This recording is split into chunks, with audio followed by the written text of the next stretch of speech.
हमें दुख होता है इसकी वजह से ही होता है कि कुछ अपेक्षा हमें रह जाती है लौकिक। उस अपेक्षा की वजह से हम सत्संग करने के बावजूद भी दुखी रहते हैं। लेकिन कोई सोचेगा कि मैं ऐसी कोई लौकिक कामना से तो सत्संग करता नहीं, फिर भी मेरे जीवन में दुख क्यों आते हैं? तो उसके 4 कारण हैं। भक्ति करने के बावजूद, वर्षों तक भक्ति करने के बावजूद, संत समागम करने के बावजूद, मंदिरों के दर्शन करने के बावजूद, हर रोज सुबह 1 घंटे तक पूजा पाठ आदि करने के बावजूद भी कोई लौकिक कामना से सत्संग नहीं किया है, फिर भी हमारे जीवन में दुख आते हैं। उसके 4 कारण हैं। पहला कारण है भगवान की आज्ञा का लोभ। हमारे शास्त्रों में क्या करना चाहिए और क्या नहीं करना चाहिए वह स्पष्ट रूप से लिखा हुआ है। यदि हम करने योग्य कार्य करेंगे तो हमारे जीवन में सुख की प्राप्ति होगी, और यदि नहीं करने योग्य कार्य करेंगे तो हमारे जीवन में दुख की प्राप्ति होगी। हमारे सभी शास्त्रों में लिखा हुआ है। मनुस्मृति है, स्मृति ग्रंथ है, ऐसे भागवत आदि ग्रंथ है, सब में यह लिखा हुआ होता है। तो यदि भगवान की आज्ञा का लोभ करेंगे तो अवश्य रूप से हमारे जीवन में दुख आएगा ही। इलेक्ट्रिसिटी बोर्ड में 30 साल तक एक व्यक्ति डायरेक्टर है। ऐसा व्यक्ति अपने घर में कुर्सी पर बैठा हुआ इलेक्ट्रिक प्लग को देखकर उंगली बताता है और उंगली बताकर कहता है कि यह उंगली 30 साल से इलेक्ट्रिसिटी बोर्ड के डायरेक्टर रह चुके व्यक्ति की है। ऐसा कर कर यदि वह उंगली वो इलेक्ट्रिक प्लग में डालेगा तो क्या होगा? करंट लगेगा। क्यों? 30 साल से इलेक्ट्रिसिटी बोर्ड का इंजीनियर है वो। करंट ऐसा नहीं देखता है कि ये इलेक्ट्रिसिटी बोर्ड का डायरेक्टर है या नहीं है।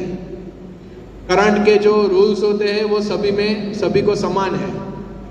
उसी तरह हम कितने भी बलवान क्यों ना हो, कितने भी बड़े क्यों ना हो, कितने छोटे भी क्यों ना हो, लेकिन भगवान और संत की आज्ञा का लोभ करने की बात किसी में नहीं लिखी हुई और हम कर भी नहीं सकते। यदि हम भगवान और संत की आज्ञा का लोभ करेंगे तो करंट की तरह करंट हमें लगेगा ही। करंट देखता नहीं है, उसी तरह भगवान और संत की यदि आज्ञा का लोभ करेंगे तो हमारे जीवन में दुख आएगा। तो जब भी हमारे जीवन में दुख आता है तब पहले यह सोचना है कि मैंने कोई भगवान की आज्ञा का लोभ किया है क्या? यदि किया है तो हाँ, लोभ किया है तो दुख आएगा ही। यदि भगवान की कोई आज्ञा का लोभ नहीं किया है फिर भी दुख आता है तो दूसरा कारण है प्रारब्ध का दुख है। प्रारब्ध का दुख यानी हमारा जो यह देह है वो प्रारब्ध का बना हुआ है। पिछले जन्म में जो कर्म किए हुए होते हैं उसका फल हमें इस जन्म में प्राप्त होता है।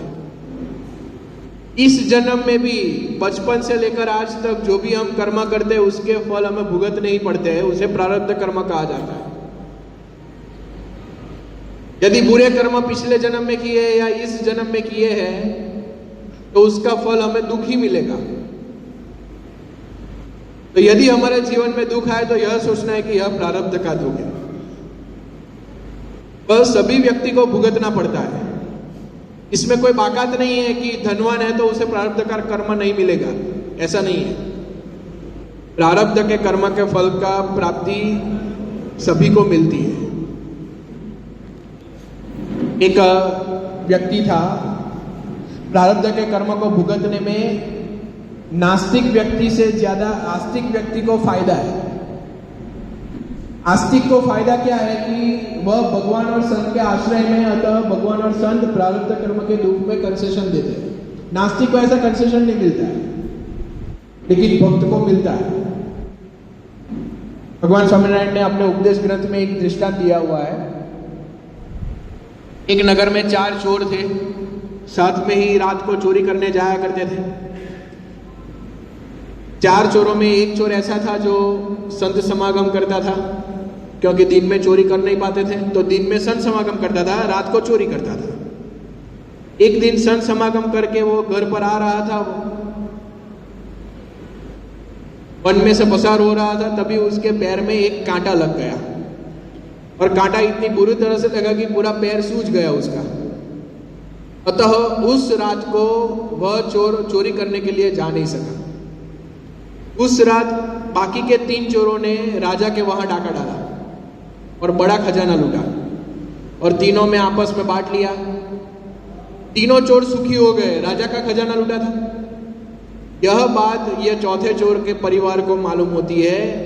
चौथे चोर के परिवारजन सभी उसको कहने लगते हैं कि तुम संत समागम के लिए गए थे, इसी के लिए यह कांटा लगा, और तू रात को चोरी करने के लिए नहीं जा पाया तो इतना धन हमें मिला नहीं। देखो वो तीनों लोग सब सुखी हो गए। परिवारजन सभी डांटते थे, लेकिन तभी राजा के सैनिक आए। उनको मालूम हो गया था कि इन्होंने चोरी की है। 3 चोर के साथ इसको भी उठा के ले गए। राजा ने कोशिश किया कि चारों को फांसी पे चढ़ा दो, सूली पे चढ़ा दो। ये जो चौथा चोर था जिनके पैर में कांटा लगा था, उसके परिवारजन आए और राजा को कहा कि ये तो चोरी करने गया ही नहीं था, उसके पैर में कांटा लगा था।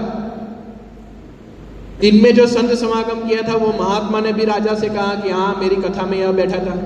ग्राम्य जनों ने भी कहा कि हमारे बाजू में ही बैठा था ये। तो राजा ने उस चोर को छोड़ दिया, बाकी के तीनों चोरों को सूली पे चढ़ा दिया। यह दृष्टांत देकर भगवान स्वामीनारायण कहते हैं कि जो भगवान का भक्त होता है उसके जीवन में प्रारब्ध कर्म का कंसेशन यह मिलता है कि यदि नसीब में सूली पे चढ़ने का दुख हो तो भगवान और संत कांटे में मिटा देता है। लेकिन कांटा जितना दुख तो देंगे ही, ऐसा नहीं है कि पूरा दुख मिटा देंगे। कांटा जितना दुख देंगे, लेकिन हमको कांटे जितना दुख भी सूली जितना लगता है। तो दूसरे प्रकार का दुख हमारे जीवन में यह होता है कि प्रारब्ध का दुख, वो सभी को भुगतने पड़ते हैं, साधु हो या गृहस्थ हो। तीसरे प्रकार का दुख हमारे जीवन में आता है, वह है परीक्षा के रूप में भगवान दुख भेजते हैं। चावल पके हैं या नहीं उसकी परीक्षा हम कैसे करते हैं? हाथ में लेकर दबाते हैं, दबाकर मालूम पड़ जाता है कि चावल पक गए या नहीं पक गए। जो विद्यार्थी परीक्षा में बैठता है उसी की परीक्षा, जो पाठशाला में पढ़ता है, पढ़ाई करता है, उसी की परीक्षा होती है। उसी तरह भगवान सोचते हैं कि पूरे बगड़ में यह मेरा भक्त कहलाया जाता है कि ये देखो भगत आया है। मेरा भगत कहा जाता है तो मेरा सच्चा भक्त है क्या, है या नहीं है, उसकी मैं परीक्षा लूं। और परीक्षा के रूप में दुख भेजते हैं, क्योंकि दुख में सभी का सही स्वभाव बाहर आ जाता है। तो परीक्षा के रूप में दिया हुआ दुख भी होता है हमारे जीवन में। यदि हमारे जीवन में दुख आए तब यह सोचे कि यह भगवान के दिया हुआ प्रसाद है, भगवान मेरी परीक्षा कर रहे हैं और इस परीक्षा में मुझे 100% उत्तीर्ण होना है। यदि ऐसा हम सोचेंगे तो भी दुख में हम स्थिर रह पाएंगे। तो परीक्षा के रूप में दुख भेजते हैं।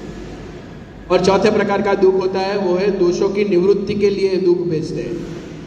हम इस संसार में आए हैं, हमें मनुष्य जन्म भगवान ने दिया है, उसका कारण है कि हम इस मनुष्य जन्म को प्राप्त कर कर अपने मोक्ष का कार्य कर सके।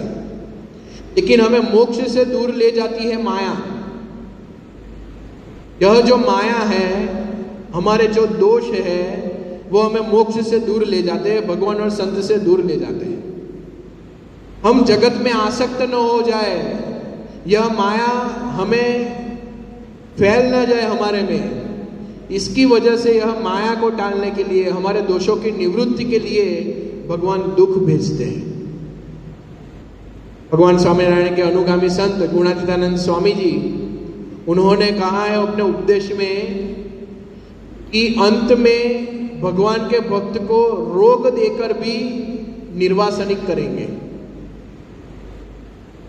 तो यह जो दुख आता है वो हमारे जीवन में हमारे दोषों की निवृत्ति के लिए आता है, हमारे मोक्ष के लिए आता है। यदि यह सोच रखेंगे तो हम हमारे जीवन में स्थिर रह पाएंगे। और ऐसे भक्त हमें इस कलयुग में भी प्रतीत होते हैं। कई ऐसे भक्त हैं जिन्होंने यह सोच, यह समझ अपने जीवन में रखी है, तो वो अपने जीवन में सुखी रह पाए। 2019 में महंत स्वामी जी महाराज सेलवास गए हुए थे। गुजरात में सेलवास शहर है। सेलवास में हमारे एक बीएमपीएस के सन्निष्ठ हरिभक्त है आशीष भाई, बहुत बड़े व्यक्ति है, सुखी संपन्न है। उनके जीवन में एक ऐसा प्रश्न हुआ कि महंत स्वामी जी महाराज 2019 में जब आए सेलवास में, उससे पहले कुछ दिन पहले ही उनकी फैक्ट्री थी, सेलवास में फैक्ट्री है, वहां पर आग लगी थी और उसमें 1 करोड़ रुपये का नुकसान हुआ था, 1 करोड़ रुपये। और जब महंत स्वामी जी महाराज आए, बाद में 3-4 दिन के बाद व्यक्तिगत मुलाकात के लिए गए महंत स्वामी जी महाराज के, उस 3-4 दिनों में भी फैक्ट्री में 2 बड़े नुकसान हुए थे लाखों रुपए के। जब आशीष भाई महंत स्वामी जी महाराज के पास आए, संतों ने बताया कि आप बात करो कि आपके कंपनी में जो नुकसान हुआ है, तो महंत स्वामी जी से आप बात करो कि भरपाई हो जाए। हम भी ऐसा ही करते, संत के पास, ऐसे बड़े संत के पास आते हैं जो सभी हमारे संकल्प को सिद्ध कर सकते हैं। तो ऐसे संत के पास आके हम क्या करेंगे कि स्वामी जी कुछ दिन पहले 1 करोड़ रुपये का नुकसान हुआ है, तो ऐसा कुछ कीजिए, भरपाई हो जाए और धंधा और बढ़े। लेकिन आशीष भाई महंत स्वामी जी महाराज को ऐसा कुछ नहीं कहते,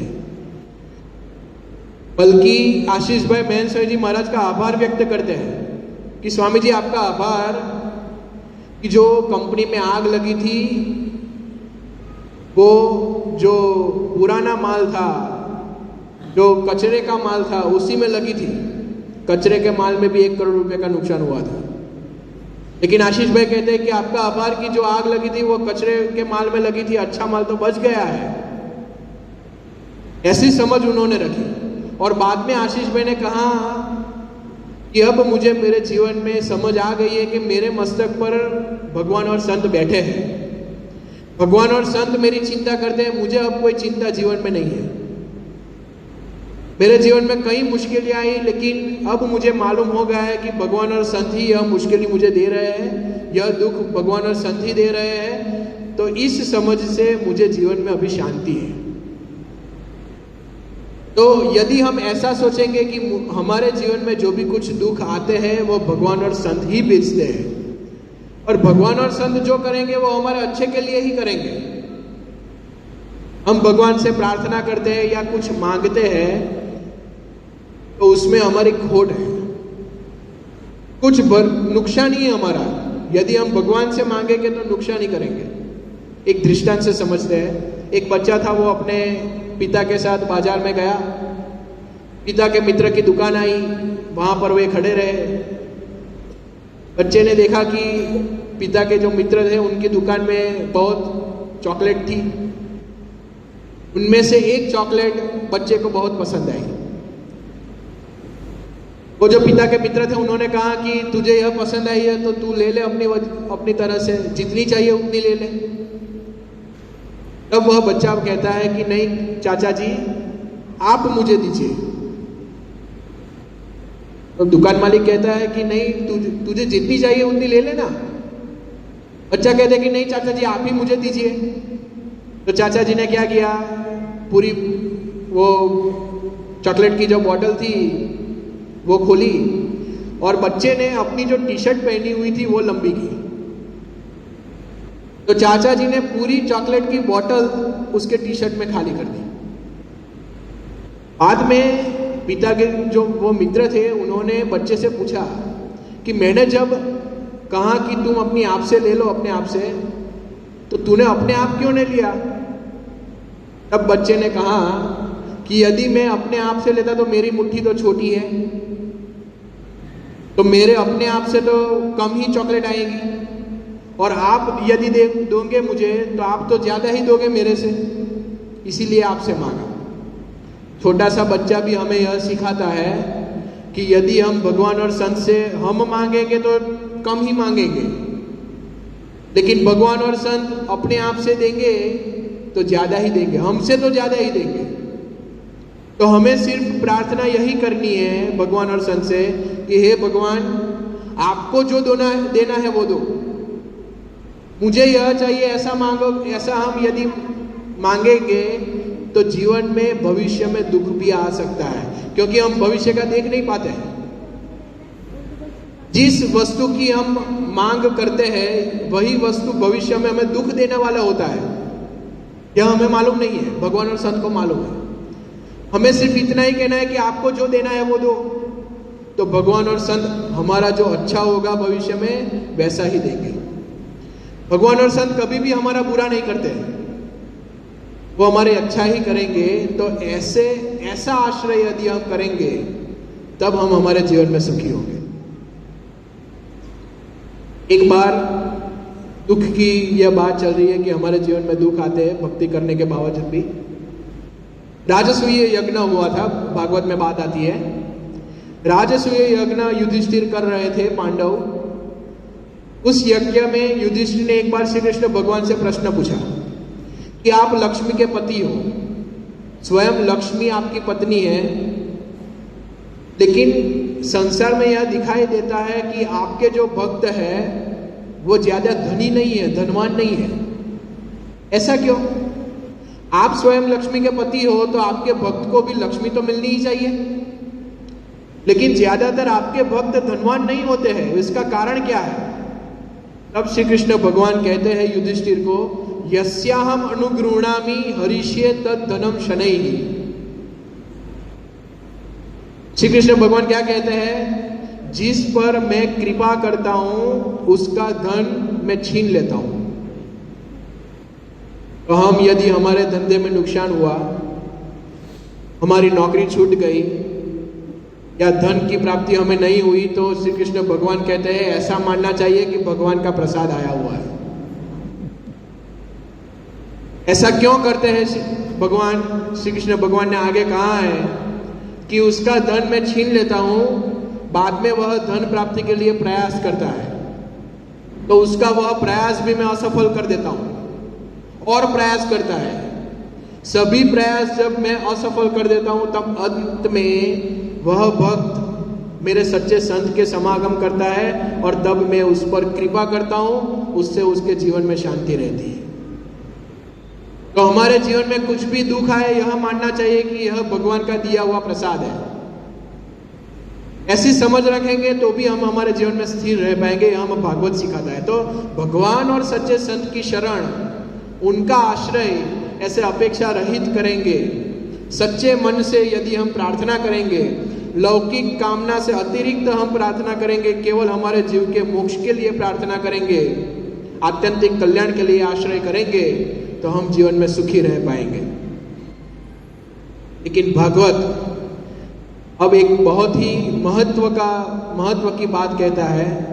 भागवत कहते हैं कि आश्रय करना चाहिए, लेकिन किसका? भगवान का। लेकिन किस भगवान का? प्रत्यक्ष भगवान का। प्रत्यक्ष भगवान का आश्रय करना चाहिए, यह हमें भागवत ग्रंथ सिखाता है। सभी शास्त्रों हमें सिखाते हैं। हमने कल ही देखा था, व्यास जी को अशांति हुई थी। व्यास जी की अशांति दूर करने के लिए नारद जी ने उपदेश क्या दिया, मार्ग क्या बताया कि आपने सब कुछ अच्छे कार्य किए हैं, किंतु प्रत्यक्ष भगवान की महिमा का गान नहीं किया है। नारद जी कहते हैं कि अभी पृथ्वी पर श्री कृष्ण है, वो प्रत्यक्ष भगवान है, उनकी महिमा का गान करो तो आपके जीवन में शांति होगी। और बाद में व्यास जी ने प्रत्यक्ष भगवान श्री कृष्ण के जीवन पर यह भागवत ग्रंथ लिखा है, उनके चरित्रों का आलेखन किया है। तो प्रत्यक्ष भगवान नारद जी ने बताए, श्री कृष्ण भगवान थे तब व्यास जी को। ऐसा ही प्रश्न, ऐसी ही अशांति वाल्मीकि जी को भी हुई थी। वाल्मीकि जी ने क्रौंच पक्षी का शिकार एक शिकारी ने कर दिया, उनके सामने क्रौंच पक्षी मर गया, तब वाल्मीकि जी को भी अंतर में अशांति हो गई थी। उसी समय नारद जी वहां पर आए। वाल्मीकि जी पूछते हैं, कॉन्वस्मिन् सांप्रतम लोके, कि इस संसार में ऐसा कोई व्यक्ति है क्या कि जिसकी शरण में मैं जाऊंगा तो मुझे जीवन में शांति हो? तब नारद जी कहते हैं, इक्ष्वाकु वंश प्रभो राम नामो भगवान, कि अभी पृथ्वी पर राम जी है, दशरथ के पुत्र, वे प्रत्यक्ष भगवान है। आप उनकी शरण लो, आप उनकी महिमा की गान करो तो आपको जीवन में शांति होगी। और बाद में वाल्मीकि जी ने वाल्मीकि रामायण की रचना की। तो नारद जी ने उस वक्त भी वाल्मीकि जी को क्या बताया? प्रत्यक्ष भगवान राम भगवान बताए। इंद्र को ब्रह्म हत्या हुई थी, शास्त्रों में लिखा हुआ है। इंद्र को ब्रह्म हत्या हुई, इंद्र को प्रश्न हुआ कि यह ब्रह्म हत्या के पाप से मैं मुक्त कैसे होऊंगा। अभी नारद जी आते हैं। हमारे शास्त्रों में नारद जी एक ऐसे व्यक्ति है, ऐसे भक्त है, जिन्होंने जिन जिन को अशांति हुई है उनको सही मार्ग दिखाया है। और सच्चा मार्ग क्या होता है, उस समय जो प्रत्यक्ष भगवान थे उनकी पहचान नारद जी ने सभी को करवाई। तो इंद्र को भी ब्रह्म हत्या के पाप से मुक्त होना था। नारद जी ने कहा इंद्र से कि अभी पृथ्वी पर वामन जी प्रत्यक्ष भगवान है, आप वामन जी की उपासना करो, आप ब्रह्म हत्या के पाप से मुक्त हो जाओगे। इंद्र ने वामन जी की उपासना की, भक्ति की और ब्रह्म हत्या के पाप से मुक्त हो गया। तो नारद जी ने प्रत्यक्ष भगवान तब वामन जी थे उनको बताया। गीता में भी यही बात आती है। महाभारत का युद्ध शुरू होने से पहले अर्जुन ने श्री कृष्ण भगवान से कहा कि हमारा रथ दोनों सेना के बीच में ले जाइए। सेनयोर उभयोर मध्ये रथम स्थापयाम्यच्युत। श्री कृष्ण भगवान दोनों सेना के बीच में ले जाते हैं रथ को। भगवान कहते हैं कि अर्जुन, जिसके सामने तुझे युद्ध करना है वो करो कि सेना को देख लो। अर्जुन देखता है, लेकिन क्या देखता है, अपने स्वजनों को देखता है। और अर्जुन मोहित हो जाता है, उसे मोह व्याप्त हो जाता है और रोने लगता है। महाभारत के युद्ध में अर्जुन रोने लगता है, गीता में वर्णन आता है। और रोकर धनुष बाण सब छोड़कर रथ के पीछे जाकर बैठ जाता है, अशांत है, उदासीन है, आंखों में से अश्रु बह रहे हैं। ऐसी परिस्थिति में श्री कृष्ण भगवान ने अर्जुन को बल देने के लिए, वापस युद्ध में जुड़ने के लिए पूरा गीता का उपदेश दिया हुआ है। लेकिन गीता का जो उपदेश दिया हुआ है 700 श्लोकों में, उसका महत्वपूर्ण श्लोक 18वें अध्याय में आता है। श्री कृष्ण भगवान अर्जुन को कहते हैं कि यह तुझे मोह व्याप्त हुआ है, उस मोह की निवृत्ति कैसे होगी। तो श्री कृष्ण भगवान कहते हैं कि सर्वधर्मान परित्यज्य मामेकम शरणम व्रज अहम त्वा सर्व पापेभ्यो मोक्षयिष्यामि मा शुचा। सर्वधर्मान परित्यज्य, श्री कृष्ण भगवान कहते हैं कि अपने मन से निर्णित किए हुए सभी धर्मों को तू छोड़ दे। हम अपने मन में निश्चित कर लेते हैं कि मैं यह करूंगा तो मुझे जीवन में सुख होगा। लेकिन श्री कृष्ण भगवान कहते हैं कि तूने जो मन में निश्चित किया हुआ है सब छोड़ दे। सब छोड़ के करना क्या, मामेकम शरणम व्रज, तू सिर्फ मेरी शरण में आ और किसी का शरण मत ले और किसी का आश्रय मत ले। मामेकम शरणम व्रज, तू सिर्फ मेरी शरण में आ। अहम त्वा सर्व पापेभ्यो मोक्षयिष्यामि मा शुचा, तुझे सब पापों से मैं मुक्त कर दूंगा और तुझे मोक्ष दूंगा, तू सिर्फ मेरी शरण में आ। तब श्री कृष्ण भगवान ने और कोई भगवान नहीं दिखाया था।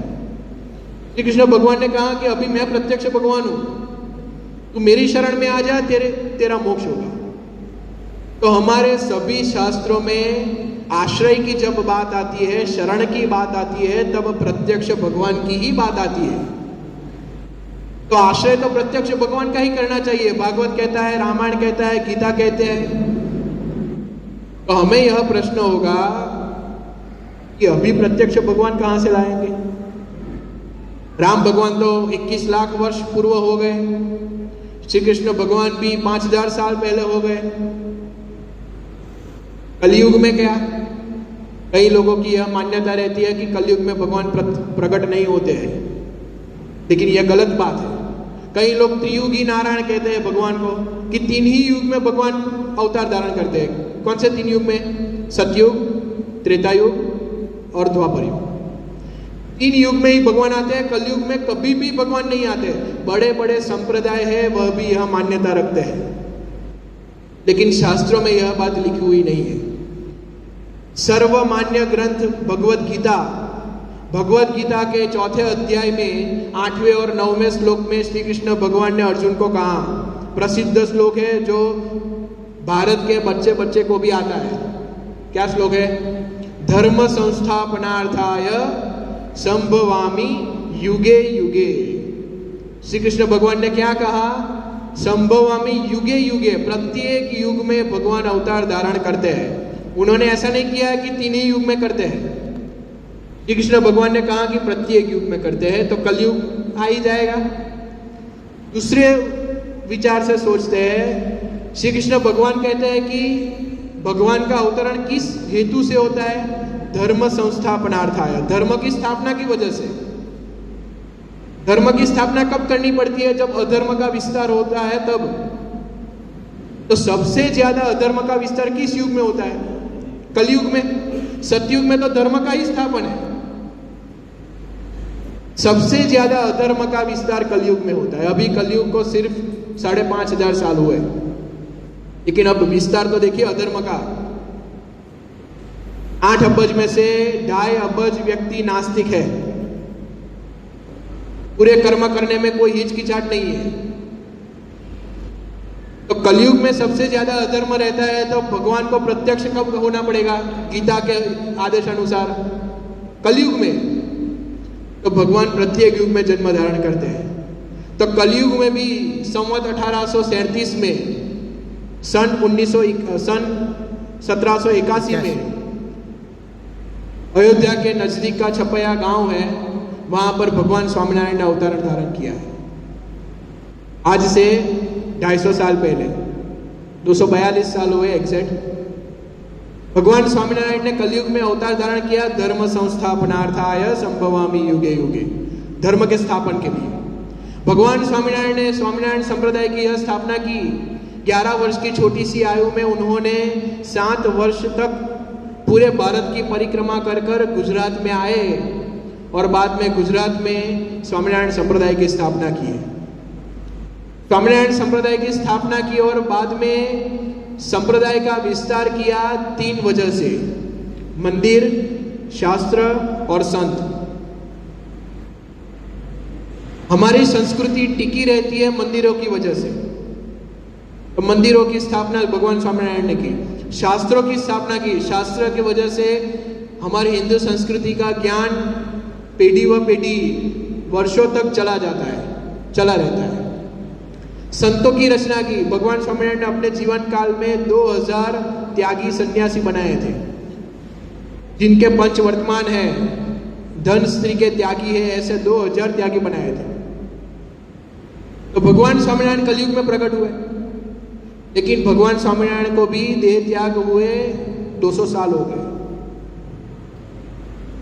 भागवत कहता है, सभी शास्त्र कहते हैं कि आश्रय प्रत्यक्ष का करना चाहिए। तो भगवान स्वामीनारायण भी 200 साल पहले हो गए, तो अब क्या? तो शास्त्रों में और एक उपाय दिया हुआ है आश्रय करने का। भगवान स्वामीनारायण अपने उपदेश ग्रंथ में कहते हैं कि जब पृथ्वी पर भगवान प्रत्यक्ष न हो, तब भगवान के अखंड धारक संत का आश्रय करना चाहिए, उससे भी जीव का कल्याण होगा। यही बात हमारे सभी शास्त्रों में है। संत की महिमा हमारे सभी शास्त्रों में लिखी हुई है। भागवत ग्रंथ में भी व्यास जी ने, स्वयं श्री कृष्ण भगवान ने संत की अपरंपार महिमा की है। संत कैसे होते हैं? तो शास्त्र भागवत बताते हैं, श्री कृष्ण भगवान ने एक बार उद्धव जी से कहा कि संत कैसे होते हैं। श्री कृष्ण भगवान ने भी देह त्याग किया, लेकिन श्री कृष्ण भगवान ने भागवत में कहा है कि मेरे देह त्याग करने के बाद मेरे उत्तम भक्त यह उद्धव है। यह उद्धव पूरे संसार में मेरे जाने के बाद मेरे ज्ञान का फैलावा करेगा, विस्तार करेगा। तो श्री कृष्ण भगवान ने अपने उत्तराधिकारी के रूप में अपने ज्ञान के विस्तार के लिए उद्धव को रख के गए थे। वैसे ही प्रत्यक्ष भगवान के अखंड धारक जो संत होते हैं, वह भगवान का ज्ञान का विस्तार पूरे संसार में करते हैं। यह संत की महिमा है। श्री कृष्ण भगवान ने उद्धव से कहा, साधवो हृदयम मह्यम साधुनाम हृदयम त्वहम, कि ऐसे जो संत है उस संत के हृदय में मैं अखंड निवास करके रहता हूं। संत है, उनके हृदय में भगवान निवास करते रहते हैं, अतः प्रत्यक्ष भगवान का स्वरूप कहलाया जाता है संत। याद रखें, संत स्वयं भगवान नहीं है, लेकिन भगवान का स्वरूप है। भगवान उनमें अखंड विराजमान है। स्वयं भगवान नहीं बन जाता है संत, वो स्वयं सदैव भगवान के दास ही रहते हैं।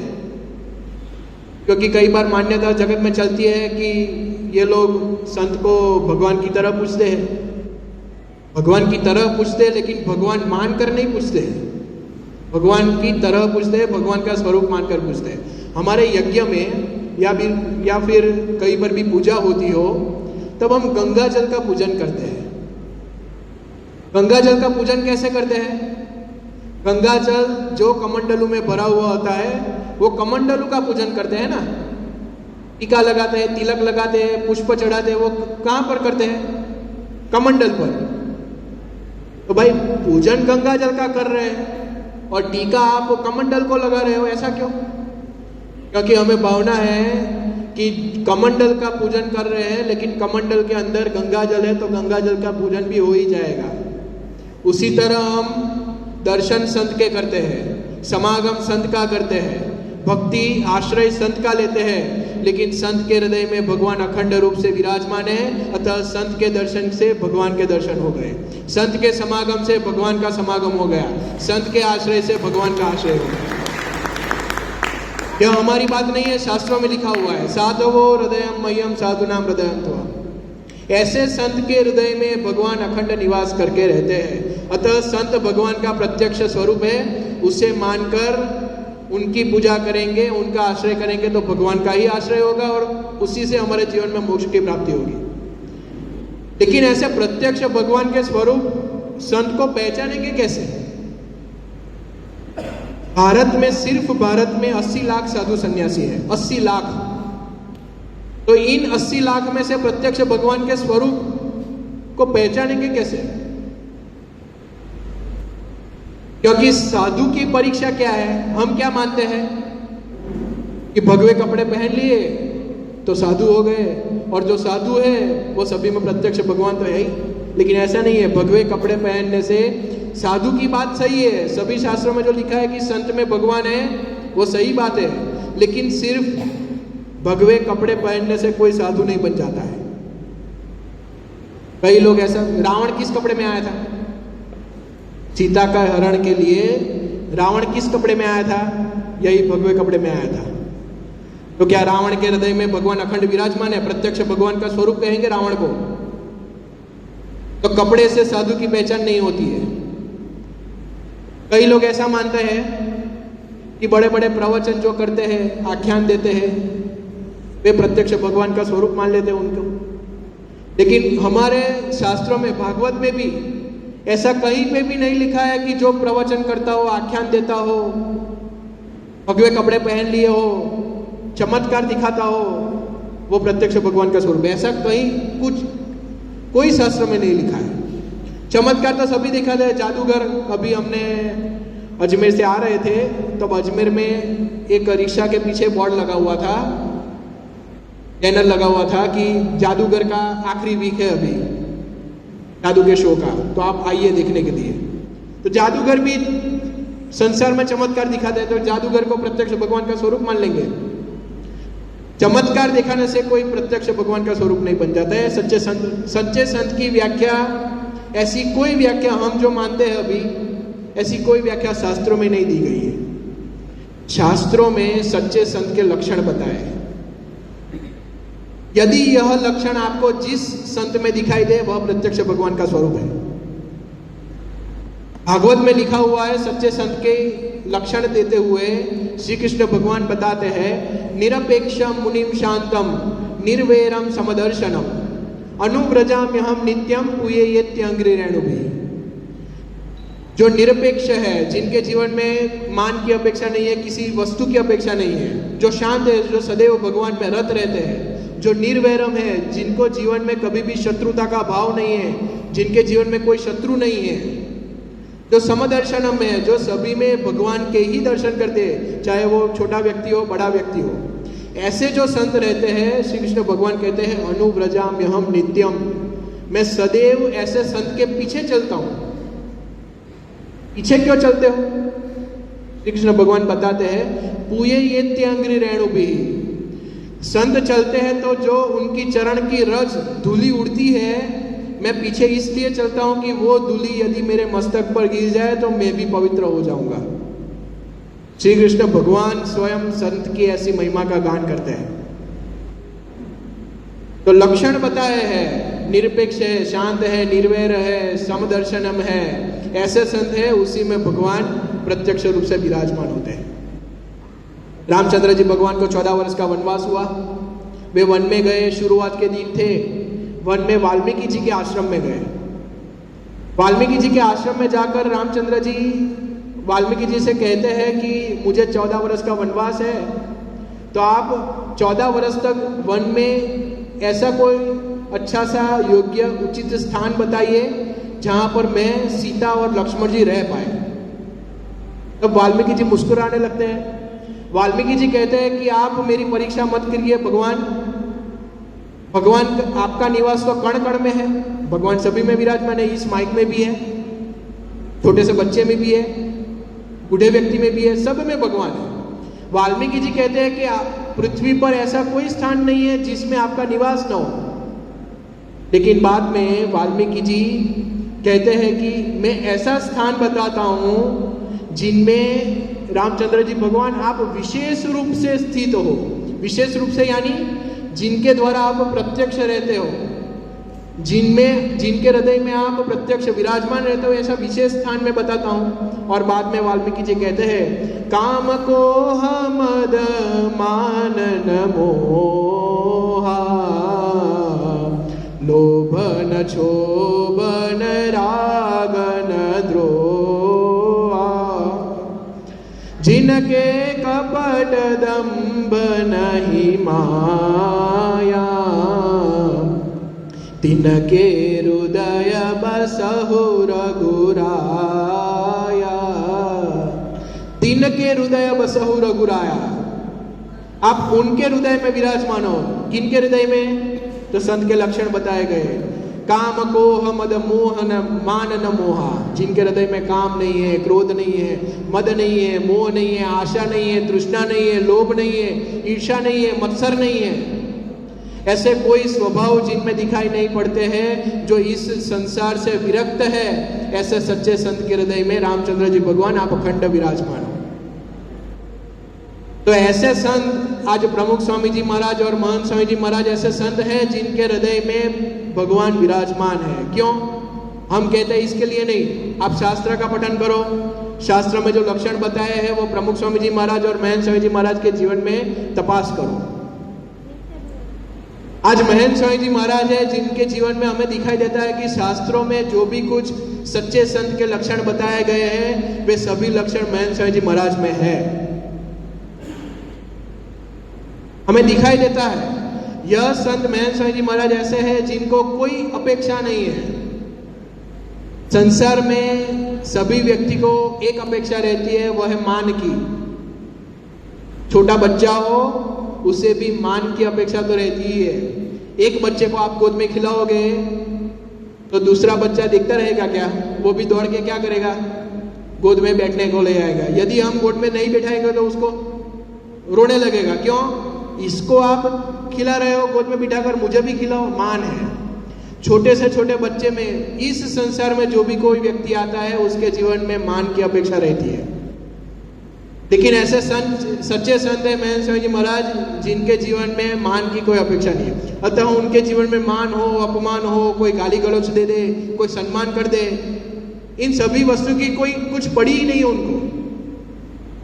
2017 में कलकत्ता में महंत स्वामी जी महाराज गए थे। 2018 में दोपहर 12 बजे अहमदाबाद से फ्लाइट आई, कलकत्ता में 12 बजे लैंड हुई। कलकत्ता एयरपोर्ट से कलकत्ता मंदिर की दूरी ज़्यादा थी, अतः संतों ने ऐसी व्यवस्था की थी, हरिभक्तों ने, कि जल्दी से मंदिर पहुंच जाए। दोपहर 12 बजे गए थे तो हेलीकॉप्टर की व्यवस्था की थी, हेलीकॉप्टर से एयरपोर्ट से मंदिर ले जाएगा था।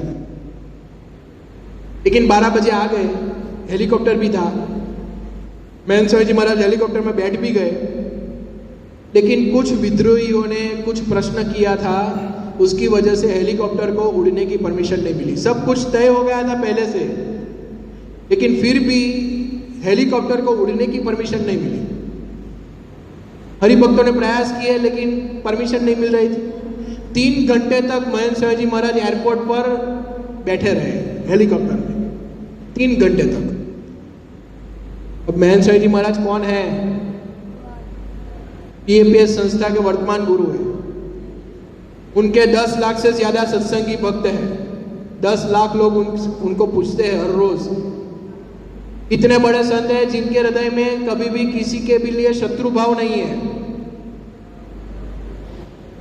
सदैव भगवान को अखंड धार कर रखते हैं। ऐसे संत हैं, ऐसे इतने बड़े संत हैं। PAPS के अभी पूरे विश्व में 1400 से अधिक मंदिर है। 1400 से अधिक। जयपुर में अक्षरधाम दिखा होगा, उससे बड़ा गांधीनगर में अक्षरधाम है, गुजरात में। उससे बड़ा दिल्ली में है अक्षरधाम। दिल्ली से भी बड़ा अभी रॉबिन्सविल में बन रहा है, बन गया है पूरा। अक्टूबर में उसकी प्रतिष्ठा है। यह PAPS संस्था के महंत स्वामी जी महाराज गुरु है, जिन्होंने पहली बार मुस्लिम देश में 14 फरवरी 2024 को अबू धाबी में मंदिर बनाएंगे। 14 फरवरी को प्रतिष्ठा है वहां पर। मुस्लिम देश में सर्वप्रथम हिंदू मंदिर बनेगा। रॉबिन्सविल का जो अक्षरधाम बन रहा है वो पूरे विश्व में सबसे बड़ा हिंदू मंदिर होगा अक्टूबर में। 1400 से ऐसे बड़े बड़े 1400 से अधिक मंदिर महंत स्वामी जी महाराज ने बनाए हैं। हम जैसे 1200 से अधिक धन स्त्री के त्यागी संत है, जो अपना पूरा जीवन महंत स्वामी जी महाराज के चरणों में और संस्था की और समाज की सनातन धर्म की सेवा में न्यौछावर कर दिया है। ऐसे 1200 से अधिक संत है उनके पास। 10 लाख से ज्यादा हरिभक्त है। ऐसे बड़े संत है, लेकिन 3 घंटे तक कलकत्ता एयरपोर्ट पर खड़ा रहना पड़ा। इतना अपमान हुआ।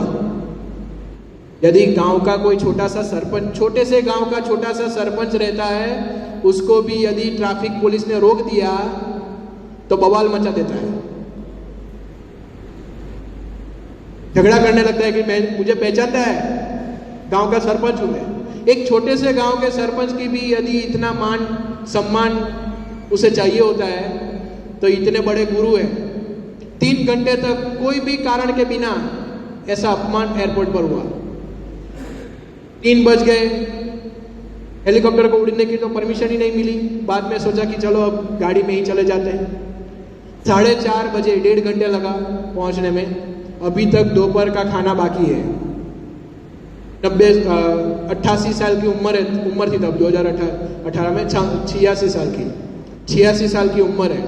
दोपहर का भोजन बाकी है। 4:30 बजे जब कलकत्ता मंदिर में महंत स्वामी जी महाराज की गाड़ी ने प्रवेश किया, रेड कारपेट सम्मान मिला है।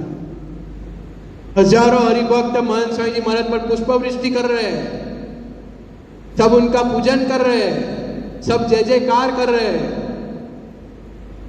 अब परिस्थिति देखिए, अभी कुछ 1.5 घंटे पहले 3 घंटे तक एयरपोर्ट पर खड़ा रहना पड़ा। इतना अपमान हुआ।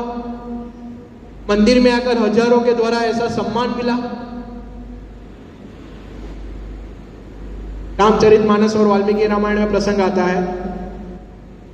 रामचंद्र जी भगवान को दशरथ राजा ने सोचा कि अब राज्याभिषेक कर देना चाहिए, और उनको समाचार दिए कि कल आपका राज्याभिषेक है। यदि राज्याभिषेक की जब रामचंद्र जी भगवान को बात सुनाई, तब की रामचंद्र जी भगवान की तस्वीर खींच ले उनके मुखारविंद की। और दूसरे ही दिन, राज्याभिषेक के दिन ही सुबह में रामचंद्र जी भगवान को 14 वर्ष के वनवास की आज्ञा दी। जब 14 वर्ष के वनवास की बात सुनाई, तब की रामचंद्र जी भगवान के मुखारविंद की तस्वीर यदि खींच ले, तो वाल्मीकि जी और तुलसीदास जी दोनों बताते हैं इन दोनों तस्वीर में कोई भी फेर नहीं था, फर्क नहीं था। राज्याभिषेक प्रसन्नताम या नगदाभिषेकतस तथा न ममले वनवास दुखतः। राज्याभिषेक की बात सुनकर रामचंद्र जी भगवान प्रसन्न नहीं हुए थे, और 14 वर्ष के वनवास की बात सुनकर वे दुखी नहीं हुए थे। एक स्थिर मुखारविंद उनका था। ऐसी ही परिस्थिति, ऐसा ही प्रश्न महंत स्वामी जी महाराज के जीवन में भी अभी आया। 3 घंटे तक इतना अपमान हुआ और बाद में इतना भव्य सम्मान हुआ, लेकिन जब अपमान हो रहा था एयरपोर्ट पर, तब एयरपोर्ट पर हेलीकॉप्टर में बैठे हुए महंत स्वामी जी महाराज के मुखारविंद पर दुख नहीं था, और कलकत्ता के मंदिर पर हजारों के द्वारा सम्मान मिला, तब उनके मुखारविंद पर प्रसन्नता नहीं थी। एक समान भाव ऐसे सच्चे संत रख सकते हैं। भगवान और भगवान के ऐसे अखंड धारक जो संत होते हैं, वही ऐसा भाव रख सकते हैं। ऐसे महंत स्वामी जी महाराज। आज उनके दर्शन करके कईयों को प्रतीत भी होता है कि इनमें भगवान अखंड रूप से विराजमान है। आप में से कई लोग शताब्दी महोत्सव में अहमदाबाद आए होंगे। 600 एकड़ का बड़ा सा नगर था और उसमें बहुत 3 दिन तक बहुत भव्य महोत्सव हुआ। 1,21,00,000 लोग दर्शन के लिए आए। भव्य सम्मान हुआ। पूरे विश्व में से प्रतिष्ठित व्यक्तियां भी दर्शन के लिए आई थी, विदेशियों भी आए थे। महेंद्र स्वामी जी महाराज के जिन्होंने दर्शन किए हैं उनको सभी को प्रतीत हुआ ये सब शताब्दी महोत्सव की नींव थे महेंद्र स्वामी जी महाराज। उनके दर्शन करके सभी को प्रतीत हुआ कि इनमें भगवान अभी प्रत्यक्ष है। उमेश भाई शुक्ला नामक एक बड़े डायरेक्टर आए थे। ओ माय गॉड फिल्म आप में से कईयों ने देखी होगी। ये ओ माय गॉड की फिल्म के डायरेक्टर है उमेश भाई शुक्ला। वो जब शताब्दी महोत्सव में आए और महेंद्र स्वामी जी महाराज का दर्शन किया, उनके पत्नी के साथ भी आए थे। दर्शन करने के बाद उमेश भाई शुक्ला जी अपने पत्नी से कहते हैं कि यदि आज से भविष्य में तुझे कोई प्रश्न पूछे कि तूने अपने जीवन में भगवान के दर्शन किए हैं, तो उमेश भाई कहते हैं अपनी पत्नी से कि तुम बोलना कि हाँ मैंने मेरे जीवन में भगवान के दर्शन किए। देखो ये गाड़ी में से महेंद्र स्वामी जी महाराज उतरे हैं। तो महेंद्र स्वामी जी महाराज के दर्शन कर उमेश भाई शुक्ला ने कहा कि ये प्रत्यक्ष भगवान है। फिर से याद रखें, यह संत स्वयं भगवान नहीं है, भगवान के स्वरूप है। IIM के डायरेक्टर है, IIM के प्रोफेसर गोकुल कामत जी, बड़े भक्ति भावुक है। दिन में 7 घंटे तक ध्यान करते हैं। ऐसे भक्ति भावुक गोकुल कामत जी भी जब उन्होंने महेंद्र स्वामी जी महाराज के प्रथम दर्शन किए और प्रथम दर्शन करने के बाद उन्होंने कहा कि मैं जब महेंद्र स्वामी जी महाराज से मिला तब अंतर में ऐसी प्रतीत हुआ कि मैं साक्षात परमात्मा से मिल रहा हूं।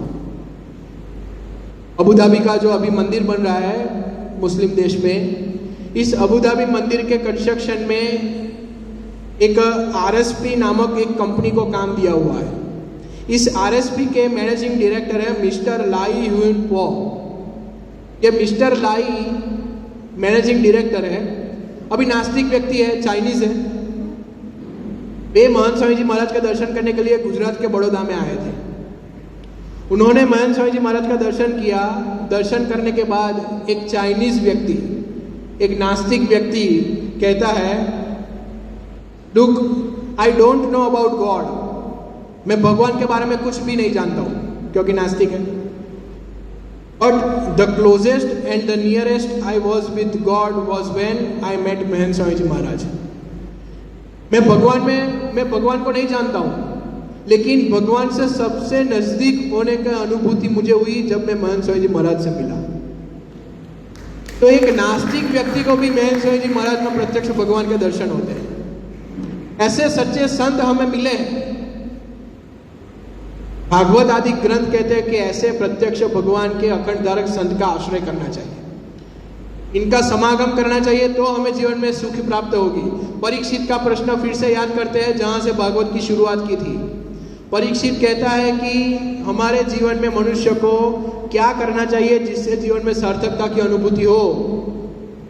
तो आज यदि परीक्षित सुखदेव जी को यह प्रश्न पूछते कि मेरे जीवन में मुझे क्या करना चाहिए, नारद जी को यदि यह प्रश्न पूछा जाता तो नारद जी यही बताते कि आज प्रत्यक्ष भगवान के स्वरूप महेंद्र स्वामी जी महाराज है, उनके समागम करो तो जीवन में शांति की अनुभूति होगी।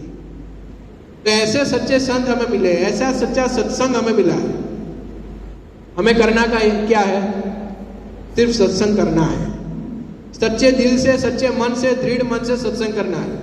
कई बार क्या होता है कि हम सब कुछ जानते हैं लेकिन जानने के बावजूद भी कर नहीं पाते हैं, तो हमारे में कुछ खामी है। एक व्यक्ति था, वो बकरी को लेकर जा रहा था वन में से, रास्ते में एक चमकता हुआ पत्थर देखा। उसको पता नहीं था व्यक्ति को, चमकता पत्थर लिया और बकरी की डोक में लगा दिया। आगे जा रहा था तब एक रास्ते में एक व्यापारी मिला। व्यापारी ने दूर से देखा कि बकरी की डोक में यह जो पत्थर लटकाया हुआ है वो हीरा है और यह रतन करोड़ों रुपये का है, लेकिन यह बकरी वाले को मालूम नहीं। तो वो हीरा बचाने के लिए, बढ़ाने के लिए उसने क्या किया, व्यापारी ने बकरी वाले से पूछा कि ये बकरी कितने में दी। बकरी के साथ वो हीरा भी आ जाएगा। बकरी वाला कहता है कि 50 रुपये में। तो व्यापारी कहता है कि नहीं, 30 रुपये मुझे दो दो। बकरी वाला कहता है कि 50 रुपये से 1 रुपया मैं कम नहीं करूंगा। व्यापारी कहता है कि जब तुझे 30 रुपये में बेचने की इच्छा हो तो मेरे पास आना, मैं यह पेड़ के नीचे बैठा हूं। बकरी वाला आगे जाता है, दूसरा व्यापारी मिलता है। दूसरे व्यापारी ने भी देखा कि बकरी की डोक में करोड़ों रुपया का हीरा है। उसने भी यही प्रश्न पूछा कि बकरी कितने में दी। बकरी वाला कहता है कि 50 रुपये में, और 50 रुपये से 1 रुपया भी कम नहीं करूंगा। दूसरा व्यापारी बुद्धिशाली था। उस व्यापारी ने क्या किया, 100 रुपये दिए और बकरी खरीद कर चला गया। पहले व्यापारी ने पेड़ के नीचे बैठे बैठे देखा कि बकरी बेच दी। दौड़ता दौड़ता बकरी वाले के पास आया और कहा कि तूने बकरी बेच दी। बकरी वाला कहता है कि क्यों ना बेचूं, मैंने तो 50 ही कहा था, उसने 100 रुपये दिए। पहला व्यापारी कहता है कि तुम मूर्ख है। बकरी की डोक में जो तूने चमकता हुआ पत्थर रखा था वो सामान्य पत्थर नहीं था, करोड़ों रुपये का हीरा था। वो तूने 100 रुपये में बेच दिया। मूर्ख है तू। बकरी वाला हंसने लगता है। हंसते हंसते कहता है पहले व्यापारी से, तो मेरे से अधिक मूर्ख, श्रेष्ठ मूर्ख तो आप हो। मुझे तो मालूम नहीं था कि मैंने बकरी के डोक में करोड़ों रुपए का हीरा रखा हुआ है, इसलिए मैंने 100 रुपये में बेच दिया। लेकिन आपको तो मालूम था ना कि बकरी के डोक में करोड़ों रुपए का हीरा है, तो 20 रुपये के लिए क्यों माथाकुट कर रहे थे, झगड़ा कर रहे थे। हमारा भी ऐसा ही हो रहा है। संसार में 8 अब्ज व्यक्ति है, इनमें से हम आस्तिक है, इतनी अच्छी बात है। बकरी वाले हम नहीं है कि जिनको मालूम ही नहीं है कि भगवान भी प्रत्यक्ष रूप से होते हैं, लेकिन हम पहले व्यापारी जैसे हैं। हमें मालूम है कि करोड़ों रुपए का हीरा हमें प्राप्त हुआ है। ऐसे सच्चे संत अभी पृथ्वी पर विचरण करते हैं, यह भी हमें मालूम है। किंतु 20 रुपये के व्यवहार में, 20 रुपये की नौकरी में, 20 रुपये के धंधे में हमें करोड़ों रुपये का हीरा घुमा देते हैं। करोड़ों रुपये का नुकसान कर बैठते हैं सिर्फ 20 रुपये में। लेकिन हमें दूसरे व्यापारी की तरह बनना है। दूसरे व्यापारी ने वैसे जो देखा जाए तो नुकसान किया। बकरी 50 रुपये में थी, लेकिन ली कितने में, 100 रुपये में। तो 50 रुपये का तो नुकसान हुआ ना दूसरे व्यापारी का। लेकिन वो बुद्धिशाली था, उसको मालूम था कि यह 50 रुपये का नुकसान नहीं है, करोड़ों का इन्वेस्टमेंट है। तो हमारे जीवन में 50 रुपये का नुकसान हो जाए व्यवहार में, नौकरी में, धंधे में, तो वह नुकसान भुगत कर भी करोड़ों रुपये का हीरा रखना है, सत्संग रखना है। यदि हम सत्संग रखेंगे तभी हमारा मोक्ष होगा, कल्याण होगा, हमारे जीवन में सुख होगा। भागवत हमें यह सार देता है, पूरे भागवत ग्रंथ का सार अभी हम 2 लीटी में देखते हैं, 2 लाइन में। भागवत हमें यह सार देता है कि भगवान के अखंड धारक ऐसे सच्चे संत का समागम कर कर यदि हम भगवान का आश्रय करेंगे, सच्चे संत का आश्रय करेंगे, तो हम हमारे जीवन में सुख की प्राप्ति कर सकेंगे, शांति की अनुभूति कर सकेंगे और हमारे जीवन का हम मोक्ष कर सकेंगे। यह भागवत का सार है। तो कुछ भी परिस्थिति हमारे जीवन में आए, निराश नहीं होना है, उदास नहीं होना है। भगवान और संत के बल से, उनके आश्रय के बल से हमें स्थिर रहना है, तभी हम जीवन में सुखी रह पाएंगे। और भक्ति का कोई समय नहीं है, पूरे दिन, हर वक्त, प्रत्येक सेकंड हम भक्ति कर सकते हैं। ऐसी भक्ति कर कर, भगवान और संत का समागम कर कर हम हमारे जीव का मोक्ष कर सके, आत्यंतिक कल्याण की प्राप्ति कर सके और अंत में भगवान के धाम की प्राप्ति कर सके। ऐसी भगवान स्वामीनारायण, महंत स्वामी जी महाराज, प्रमुख स्वामी जी महाराज के चरणों में प्रार्थना। श्री स्वामीनारायण भगवान की जय।